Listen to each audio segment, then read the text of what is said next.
Amener les parents et différents acteurs du système éducatif à comprendre leur rôle dans l'éducation et l'épanouissement scolaire des enfants vivant avec un handicap. Tel est l'objectif de l'activité organisée le mercredi 19 mai 2021 dans l'arrondissement de Yaoundé 6.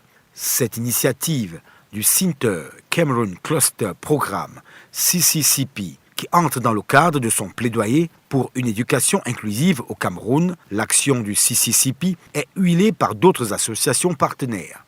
Qui exhortent les communautés, le voisinage, à envoyer leurs enfants dans des écoles publiques. Pourquoi nous ciblons l'école publique? Pour que l'État prenne la relève, parce que quand nous avions passé beaucoup de temps à parler de l'éducation spécialisée dans des centres spécialisés. Maintenant, quand nous allons déjà vers les écoles publiques, c'est pour que l'État lui-même comprenne que ce n'est pas une magie, qu'il peut déjà prendre ses enfants handicapés en charge parce qu'il le fait déjà. Ils sont déjà dans ces écoles grâce aux appuis des ONG, grâce à Prohandicam et son programme Cluster, grâce à PageCam et d'autres organisations qui soutiennent les enfants en situation de handicap.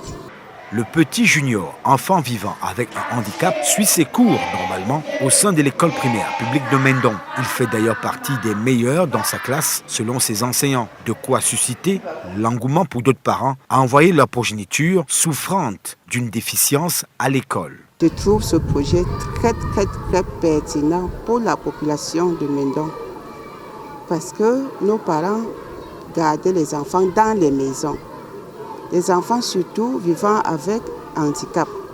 Or, ces enfants peuvent faire ce que l'enfant sans handicap peut aussi le faire.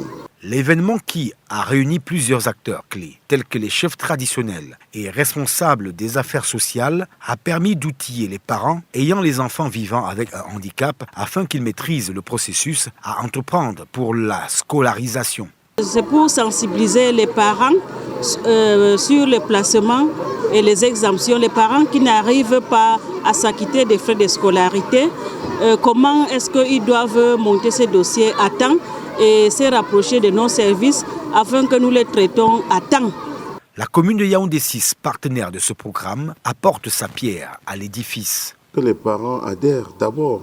Parce que si les parents continuent à croire que c'est une fatalité que d'envoyer un enfant PVH ou bien EVH, comme je disais tantôt, vivant avec un handicap, l'handicap n'est pas une fatalité. L'État a mis tous les moyens, ces textes dont nous parlons, pour que les parents se sentent accompagnés. Il faut donc qu'ils viennent au centre social, qui viennent à la mairie pour qu'on puisse les accompagner. S'ils ne viennent pas, comment on le fera? On fera pour les aider. Les chefs traditionnels et leaders communautaires sont conscients de leur rôle dans ce processus. Je suis le trait d'union entre toutes les administrations et les populations, plus encore pour les personnes entraînant un handicap.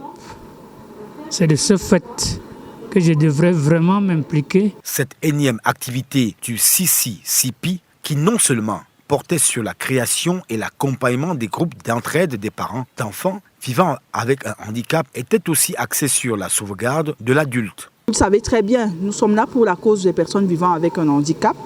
Qui dit enfant vivant avec un handicap. Qui dit personne vivant avec personnes adultes à risque parle de personnes vivant avec un handicap. Mais en plus de cela, en dehors de cette couche vulnérable, il y a également à côté d'autres couches qui sont aussi susceptibles d'être vulnérables.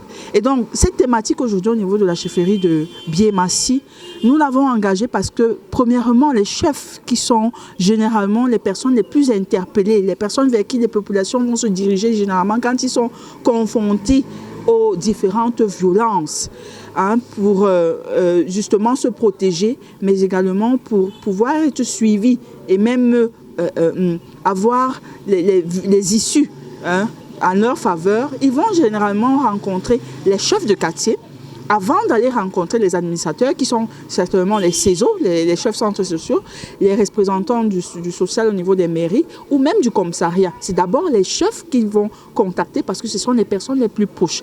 Et oui, la chose à retenir ici au niveau de la chefferie justement serait que de plus en plus, nous aimerions que les chefs de quartier puissent mobiliser tous les moyens afin que justement ces populations puissent être protégées, soutenues, accompagnées.